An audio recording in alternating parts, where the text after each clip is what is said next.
Hello and welcome to Daily Dose Radio, a 5-minute-a-day podcast studying the Psalms verse by verse, recorded here in the dining room of the Bible Bistro, located in Sharonville, Ohio. Hey there, friend. Welcome back to Daily Dose Radio here in the Bible Bistro.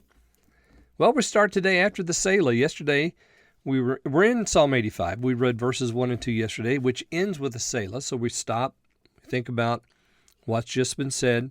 You've been favorable unto your land. You've brought back the captivity of Jacob. You've forgiven the iniquity of your people. You've covered all their sins, all their sin, Selah, which is what God does. And we're to think about that. How wonderful it is that He's merciful enough to do that. People didn't deserve it. God doesn't act according to what we deserve. He acts according to His mercy, which is wonderful. Now we come today to verse 3. Thou hast taken away all thy wrath. Thou hast turned thyself from the fierceness of thine anger. Turn us, O God of our salvation, and cause thine anger towards us to cease. Now, we're going to end right there. Tomorrow we'll pick up with verse 5. You'll notice again the pronouns, how they work here. You have taken away all your wrath. You have turned thyself from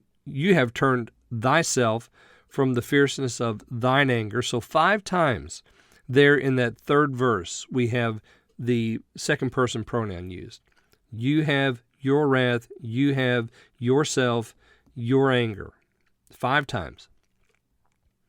Verse 4, turn us, O God of our salvation, and cause thine anger towards us to cease.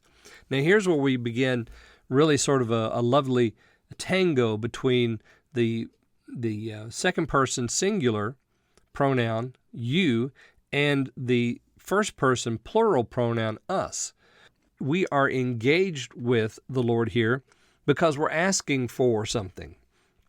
Right? We began this prayer there in verse 1. We started with Lord. So we know we're praying. You have been favorable. So we have the psalmist beginning the prayer, and he's really beginning with a word of praise. Verse 3, you've taken away all your wrath. You've turned yourself from the fierceness of your anger. Turn us. You see, so now we have this first person plural, us, turn us. He's praying for all of Israel, all the people of God. Turn us, O God of our salvation, and cause your anger towards us to cease. So you and us now is going to start doing this little tango back and forth as we continue this prayer, which is just a normal way to pray, isn't it? We pray to the Lord and we ask Him to do X, Y, or Z, and we say to Him, you've treated it this way.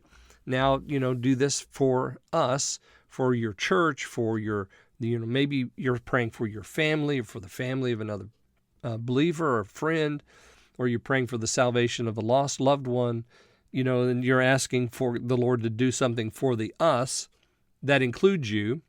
And you're praying to Him, so of course you would use that second person. So it's the lovely little dance that we find every day in prayer, and here we have it in this place. There's some wonderful theology here too. Notice it says, "You have turned yourself from the fierceness of your anger." You see, God can do that. Only God can do a turning work. He's the only one that can turn Himself. We can't do it. We cannot turn ourselves from our way. Only God can do that work because we're dead in sin. We're dead in trespasses and sin. So just imagine a piece of wood floating. It's driftwood and it's floating on a stream. Can that piece of wood determine where it's going to go? Can it turn itself around and swim back upstream? No, it's dead. It's floating. There's nothing to it. It has no determination in its course whatsoever. And so it might shout, if it could shout, it might shout to someone standing on the bank, hey, please turn me around and give me a push so I can go back upstream. You see, God can turn Himself from His anger, and He wants to, because anger is His strange work. Judgment is His strange work. He wants to be merciful, and so God turns Himself easily from that.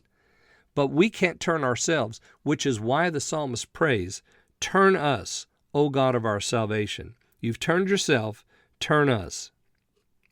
And it's not a return of persons, to the land, but it's a return or a conversion of the soul that the psalmist is asking for here.